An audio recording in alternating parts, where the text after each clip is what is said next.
ಕೇಂದ್ರ ಮತ್ತು ರಾಜ್ಯ ಸರ್ಕಾರಗಳು ಮೀನುಗಾರರ ಬೇಡಿಕೆ ಏನು ಎಂದು ಕೇಳಿ ಯೋಜನೆ ರೂಪಿಸಿದ್ರೆ ಮಾತ್ರ ಅವರ ಕಷ್ಟಗಳು ನಿವಾರಣೆಯಾಗಲು ಸಾಧ್ಯ. ಸಮುದ್ರ ತಟದಲ್ಲಿರುವ 16 ರಾಜ್ಯಗಳಲ್ಲಿ ಮೀನುಗಾರಿಕೆ ನಡೆಯುತ್ತಿದೆ. ಹಾಗಾಗಿ ಆಯಾ ರಾಜ್ಯದ ಅವಶ್ಯಕತೆಗೆ ಪೂರಕವಾಗಿ ಸಹಾಯ ಮಾಡುವ ಅಗತ್ಯವಿದೆ. ಈ ನಿಟ್ಟಿನಲ್ಲಿ ಕೇಂದ್ರ ಸರ್ಕಾರಕ್ಕೆ ಈಗಾಗಲೇ ಪತ್ರ ಬರೆಯಲಾಗಿದೆ ಎಂದು ರಾಜ್ಯ ಮೀನುಗಾರಿಕೆ, ಬಂದರು, ಒಳನಾಡು ಜಲ ಸಾರಿಗೆ ಸಚಿವ ಮಂಕಾಳ ಎಸ್ ವೈದ್ಯ ಹೇಳಿದರು. ಪ್ರಧಾನಮಂತ್ರಿ ಮತ್ಸ್ಯ ಸಂಪದ ಯೋಜನೆಯಡಿ ಮಂಗಳೂರು ಮೀನುಗಾರಿಕಾ ಬಂದರಿನ ಆಧುನೀಕರಣ ಕಾಮಗಾರಿಗೆ ಬಂದರಿನಲ್ಲಿ ಶಂಕುಸ್ಥಾಪನೆ ನೆರವೇರಿಸಿ ಅವರು ಮಾತನಾಡಿದರು. ಬಂದರಿನ ಅಭಿವೃದ್ಧಿ ಕಾಮಗಾರಿಯನ್ನ 37.47 ಕೋಟಿ ರೂಪಾಯಿ ವೆಚ್ಚದಲ್ಲಿ ನಡೆಸಲಾಗುತ್ತಿದೆ. ಬಂದರಿನ 3ನೇ ಹಂತದ ವಿಸ್ತರಣೆ ಕಾಮಗಾರಿ 2014ರಲ್ಲಿ ಆರಂಭಗೊಳ್ಳಬೇಕಿದ್ದರೂ ವಿಳಂಬವಾಗಿ ಪ್ರಸ್ತುತ 49.50 ಕೋಟಿ ರೂಪಾಯಿ ವೆಚ್ಚದಲ್ಲಿ ಆರಂಭಗೊಂಡಿದೆ. ಈ 2 ಕಾಮಗಾರಿ ಪೂರ್ಣಗೊಂಡರೆ ಬಂದರಿನ 25% ಸಮಸ್ಯೆಗಳು ಬಗೆಹರಿಯಲಿವೆ. ಉಳಿದ 75% ಸಮಸ್ಯೆಗಳ ಪರಿಹಾರಕ್ಕೆ ಪ್ರಯತ್ನ ನಡೆಸಲಾಗುವುದು ಎಂದು ಸಚಿವರು ಹೇಳಿದರು.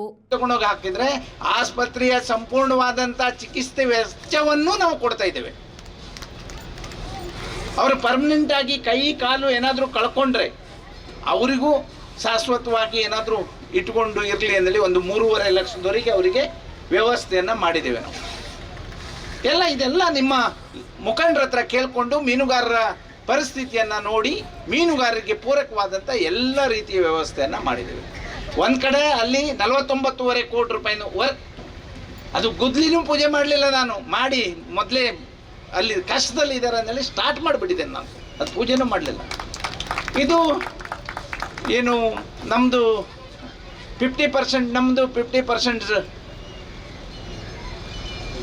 ಸೆಂಟ್ರಲ್ದು ಆದ್ದರಿಂದ, ಮತ್ತು ಇಲ್ಲಿ ಶಾಸಕರು ನಮ್ಮ MP ಅವರು ಎಲ್ಲರೂ ಸೇರ್ಕೊಂಡು ಮಾಡುವ, ಮತ್ತೆ ಏನಾದರೂ ಮಂಗಳೂರಿಗೆ ತರುವಂಥದ್ದು ಏನಾದರೂ ಆದರೆ ಅವರು ಸಹಕಾರ ಮಾಡಲಿ, ಅವರು ಸಂಪೂರ್ಣವಾದಂಥ ಸಹಾಯ ಸಹಕಾರ ಇರಲಿ, ಮೀನುಗಾರರಿಗೆ ಅನುಕೂಲ ಆಗಲಿ ಅನ್ನುವಂಥ ಉದ್ದೇಶದಿಂದ ಈ ಪೂಜೆಯನ್ನು ಇಟ್ಟುಕೊಂಡಿದ್ದೇನೆ ನಾನು. ಸಂಸದ ಕ್ಯಾಪ್ಟನ್ ಬ್ರಿಜೇಶ್ ಚೌಟಾ ಅವರು ಮಾತನಾಡಿ, ಪ್ರಧಾನಮಂತ್ರಿ ಮತ್ಸ್ಯ ಸಂಪದ ಯೋಜನೆ ಮೂಲಕ ಮೀನುಗಾರರ ಆದಾಯ ದ್ವಿಗುಣಕ್ಕೆ ಕೇಂದ್ರ ಸರ್ಕಾರ ಯೋಜನೆ ರೂಪಿಸಿದೆ. ಮಂಗಳೂರು ಬಂದರು ಅಭಿವೃದ್ಧಿ ಯೋಜನೆಯ ಜೊತೆಗೆ ಕುಳಾಯಿ ಜೆಟ್ಟಿ ನಿರ್ಮಾಣಕ್ಕೆ 196 ಕೋಟಿ ರೂಪಾಯಿ ಒದಗಿಸಲಾಗಿದೆ. ಈ ಪೈಕಿ ಕೇಂದ್ರ ಸರ್ಕಾರ 186 ಕೋಟಿ ರೂಪಾಯಿ, ರಾಜ್ಯ ಸರ್ಕಾರ 10 ಕೋಟಿ ರೂಪಾಯಿ ನೀಡಿದೆ. ಮುಂದಿನ ಹಂತಗಳಲ್ಲಿ ಮಂಗಳೂರು ಬಂದರಿನಲ್ಲಿ ಹೂಳೆತ್ತುವ ಕಾಮಗಾರಿ ಮತ್ತು ಲಕ್ಷದ್ವೀಪ ಜೆಟ್ಟಿ ಯೋಜನೆ ಶೀಘ್ರ ಅನುಷ್ಠಾನಗೊಳ್ಳಬೇಕಿದೆ. ಮೀನುಗಾರಿಕೆಯ ಜೊತೆಗೆ ಪ್ರವಾಸೋದ್ಯಮ ಅಭಿವೃದ್ಧಿಗೆ ಯೋಜನೆ ರೂಪಿಸಲು ಮೆರಿಟೈಮ್ ಬೋರ್ಡ್ ಮೂಲಕ ಕ್ರಮ ಕೈಗೊಳ್ಳಬೇಕು ಎಂದು ಸಚಿವರಿಗೆ ಮನವಿಯನ್ನ ಮಾಡಿದರು. ಮಾನ್ಯ ಪ್ರಧಾನಮಂತ್ರಿಯವರ ಮತ್ಸ್ಯ ಸಂಪದ ಯೋಜನೆ ಮುಖಾಂತರ ಕೇಂದ್ರ ಸರ್ಕಾರ 2021ರಲ್ಲಿ ಪ್ರಾರಂಭಗೊಳಿಸಿದಂಥ ಒಂದು ಕಾರ್ಯಕ್ರಮ ಇದು. ಓವರಾಲ್ ಆಗಿ ಫಿಶರೀಸ್ ಮತ್ತು ಫಿಶರೀಸ್ಗೆ ಸಂಬಂಧಪಟ್ಟ ಯೋಜನೆಗಳಿಗೆ ಪೂರಕವಾಗಿ ಕಾರ್ಯಕ್ರಮಗಳನ್ನು ರೂಪಿಸಬೇಕು ಅನ್ನುವಂಥ ದೃಷ್ಟಿಯನ್ನು ಇಟ್ಕೊಂಡು ಮತ್ಸ್ಯ ಸಂಪದ ಯೋಜನೆಯನ್ನು 2021ರಲ್ಲಿ ಪ್ರಾರಂಭ ಮಾಡಿದರು. ಒಟ್ಟು ಬಜೆಟ್ ಎಸ್ಟಿಮೇಟ್ 20,050 ಕೋಟಿಯನ್ನು ಇದಕ್ಕೆ ಇಟ್ಕೊಂಡು 25-26ರವರೆಗೆ ಈ ಕಾರ್ಯಕ್ರಮವನ್ನು ದೇಶದಾದ್ಯಂತ ಮಾಡಬೇಕು ಅನ್ನುವಂಥ ಯೋಚನೆ. ಇದರಲ್ಲಿ ಸಸ್ಟೈನೇಬಲ್ ಫಿಶರೀಸ್ ಹೆಚ್ಚಿನ ಪ್ರೊಡಕ್ಟಿವಿಟಿ ಆಗಬೇಕು ಮತ್ತು ಫಿಶರ್ಮೆನ್ ಕಮ್ಯುನಿಟಿಗೆ ಇನ್ಕಮ್ ಹೆಚ್ಚಿಗೆ ಮಾಡಬೇಕು ಅನ್ನುವಂಥ ದೃಷ್ಟಿಯನ್ನು ಇಟ್ಕೊಂಡು ಈ ಕಾರ್ಯಕ್ರಮವನ್ನು ಯೋಚಿಸಿರುವಂಥದ್ದು. ನಮ್ಮ ಪ್ರಧಾನಮಂತ್ರಿಗಳು ಕಳೆದ 10-11 ವರ್ಷಗಳಿಂದ ಈ ಕೇಂದ್ರದಲ್ಲಿ ಅಧಿಕಾರವನ್ನು ಮಾಡುವಂಥ ಸಂದರ್ಭದಲ್ಲಿ ಒಟ್ಟಾರೆಯಾಗಿ ಕೃಷಿಕರ ಆದಾಯ ದ್ವಿಗುಣಗೊಳಿಸಬೇಕು ಅನ್ನುವಂಥ ಕಲ್ಪನೆ ಇಟ್ಕೊಂಡು ಕೆಲಸವನ್ನು ಮಾಡಿದರು. ಆ ದೃಷ್ಟಿಯಿಂದ ಪಾಲಿಸಿ ರಿಫಾರ್ಮ್ಸ್ ಮತ್ತು ಅಡ್ಮಿನಿಸ್ಟ್ರೇಟಿವ್ ರಿಫಾರ್ಮ್ಸ್ ಮತ್ತು ಇನ್ಫ್ರಾಸ್ಟ್ರಕ್ಚರನ್ನು ಜೋಡಿಸಿಕೊಂಡು ಕೆಲಸವನ್ನು ಮಾಡಬೇಕು ಅಂತ. ಕೃಷಿಕರು ಅಂತ ಹೇಳಿಕೊಡಿದ್ರೆ ಮೀನುಗಾರರನ್ನು ಕೂಡ ಅವರು ಕೃಷಿಕರಂತೆಯೇ ಯೋಚನೆ ಮಾಡಿಕೊಂಡು ನಿಮ್ಮ ಜೀವನದಲ್ಲಿಯೂ ಅಭಿವೃದ್ಧಿ ಆಗಬೇಕು, ನಿಮ್ಮ ಒಟ್ಟು ಇನ್ಕಮ್ ದ್ವಿಗುಣಗೊಳಿಸಬೇಕು ಅನ್ನುವಂಥ ದೃಷ್ಟಿಯನ್ನು ಇಟ್ಕೊಂಡು ಈ ಯೋಜನೆಯನ್ನು ಮಾಡಿದ್ದಾರೆ. ಆ ದೃಷ್ಟಿಯಿಂದ ಅಧ್ಯಕ್ಷತೆ ವಹಿಸಿದ್ದ ಶಾಸಕ ಡಿ ವೇದವ್ಯಾಸ್ ಕಾಮತ್ ಅವರು ಮಾತನಾಡಿ, ಮೀನುಗಾರರು ಇಂಧನಗಳ ಮೇಲೆ ಅವಲಂಬಿತರಾಗಿದ್ದು ಪರ್ಯಾಯ ವ್ಯವಸ್ಥೆಗಳನ್ನು ಕಲ್ಪಿಸುವ ನಿಟ್ಟಿನಲ್ಲಿಯೂ ಸರ್ಕಾರ ಚಿಂತನೆ ನಡೆಸಬೇಕು. ಗುಜರಾತ್ ಮಾದರಿಯಲ್ಲಿ ರಾಜ್ಯದಲ್ಲಿಯೂ ಸಮುದ್ರ ಕಳೆ ಬೆಳೆಸಲು ರಾಜ್ಯ ಸರ್ಕಾರ ಉತ್ತೇಜನ ನೀಡಬೇಕು. ಮೀನುಗಾರಿಕಾ ಇಲಾಖೆಯೇ ಡ್ರೆಡ್ಜಿಂಗ್ ಯಂತ್ರ ಖರೀದಿಸಬೇಕು ಎಂದು ಹೇಳಿದರು. ಇವತ್ತು ಮೆರಿಟೈಮ್ ಬೋರ್ಡ್ ಇದೆ. ಮುಂಚೆ ಅದು ಪೋರ್ಟ್ ಇಲಾಖೆ ಇತ್ತು, ಈಗ ಮೆರಿಟೈಮ್ ಬೋರ್ಡ್ ಆಗಿದೆ. ಮೆರಿಟೈಮ್ ಬೋರ್ಡ್ ಇರುವ ಕಾರಣ ಇವತ್ತು ಇಲ್ಲಿ 10 ಜನರು ಅವರು ಇದು ನಗರ ಭಾಗ, ಮಹಾನಗರ ಪಾಲಿಕೆ. ಬೇರೆ ಎಲ್ಲ ನಮ್ಮ ಜಟ್ಟಿಗಳು, ಫಿಶರಿ ಜಟ್ಟಿಗಳು ಇರುವುದು ಗ್ರಾಮ ಪಂಚಾಯತ್ ವ್ಯಾಪ್ತಿ ಅಥವಾ ಹೆಚ್ಚಂದ್ರೆ ಮಲ್ಪೆ ಅಂತ ಹೇಳಿದ್ರೆ ಪುರಸಭೆ ಅಥವಾ ಪಟ್ಟಣ ಪಂಚಾಯತ್ ವ್ಯಾಪ್ತಿ. ಕಾರವಾರದಿಂದ ಹಿಡಿದು ಇಲ್ಲಿ ತನಕ ಮಹಾನಗರ ಪಾಲಿಕೆ ವ್ಯಾಪ್ತಿಯಲ್ಲಿ ಬರುವಂಥ ಫಿಶರೀಸ್ ಜಟ್ಟಿ ಪೋರ್ಟ್ ಇರುವುದು ಎಲ್ಲಿ ಅಂತ ಕೇಳಿದ್ರೆ ಮಂಗಳೂರಲ್ಲಿ ಮಾತ್ರ. ಇಲ್ಲಿ ಲ್ಯಾಂಡ್ ರೇಟ್ಗಳು ಜಾಸ್ತಿ ಇದೆ.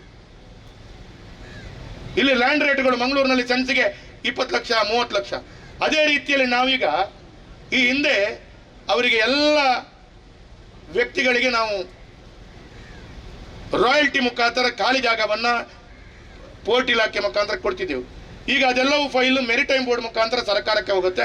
ಮೆರಿಟೈಮ್ ಬೋರ್ಡ್ಗೆ ಮುಖ್ಯಮಂತ್ರಿಗಳ ಅಧ್ಯಕ್ಷರು, ತಾವು ಉಪಾಧ್ಯಕ್ಷರು, ಸೆಕ್ರೆಟರಿ, IAS ಅಧಿಕಾರಿಗಳಿದೆ, ನಾವೆಲ್ಲ ಇಲ್ಲ ಅದರಲ್ಲಿ.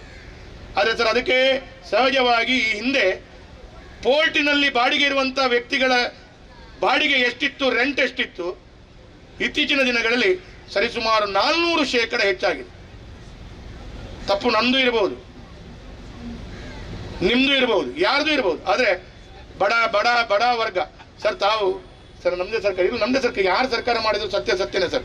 ನಾನು ನಮ್ಮ ಸರ್ಕಾರ ಮಾಡಿದ್ರು ನಾನು ಬಾಯಲ್ಲೇ ಹೇಳ್ತೇನೆ, ನಿಮ್ಮ ಸರ್ಕಾರ ಮಾಡಿದ್ರು ಬಾಯಲ್ಲೇ ಹೇಳ್ತೇನೆ ಸರ್, ಮುಚ್ಚುಮರೆ ಇಲ್ಲ. ಆದರೆ ನಮ್ಮ ಸರ್ಕಾರ ಹೇಳಿದಾಗ ನೀವು ನೆಗಾಡ್ತೀರಿ, ನಿಮ್ಮ ಸರ್ಕಾರ ಹೇಳಿದಾಗ ನೀವು ನೆಗಾಡಲ್ಲ, ಅದೇ ತಪ್ಪು ವ್ಯತ್ಯಾಸ. ಹಾಗಾಗಿ ನಾನು ಹೇಳುವಂಥದ್ದು ಸರ್, ಈಗ ನಿಮಗೆ ದೇವರು ಅವಕಾಶ ಕೊಟ್ಟಿದ್ದಾರೆ, ಅಧಿಕಾರ ಕೊಟ್ಟಿದ್ದಾರೆ. ಕರಾವಳಿ ಅಭಿವೃದ್ಧಿ ಮಂಡಳಿಯ ಅಧ್ಯಕ್ಷ MA ಗಫೂರ್, ಮೀನುಗಾರಿಕಾ ಇಲಾಖೆಯ ಉಪನಿರ್ದೇಶಕರಾದ ದಿಲೀಪ್ ಕುಮಾರ್, ಮೀನುಗಾರ ಮುಖಂಡರಾದ ಚೇತನ್ ಪೆಂಗ್ರೆ, ಮೋಹನ್ ಪೆಂಗ್ರೆ, ಅನಿಲ್ ಕುಮಾರ್, ವರದರಾಜ್ ಮೊದಲಾದವರು ಉಪಸ್ಥಿತರಿದ್ದರು. ಮೀನುಗಾರಿಕಾ ಇಲಾಖೆಯ ನಿರ್ದೇಶಕರಾದ ದಿನೇಶ್ ಕುಮಾರ್ ಕಳ್ಳೇರ್ ಸ್ವಾಗತಿಸಿದರು. ಮಲ್ಪೆ ಮೀನುಗಾರಿಕಾ ಬಂದರುಗಳ ಅಪರ ನಿರ್ದೇಶಕರಾದ ಸಿದ್ದಯ್ಯ ಡಿ ವಂದಿಸಿದರು. ಪುತ್ತೂರಿನ ಮೀನುಗಾರಿಕಾ ಸಹಾಯಕ ನಿರ್ದೇಶಕಿ ಮಂಜುಳಾ ಶ್ರೀಶಣೆ ವಂದಿಸಿದರು. ನಾಗೇಶ್ ಕಾವೂರು, ವಿ4 ನ್ಯೂಸ್, ಮಂಗಳೂರು.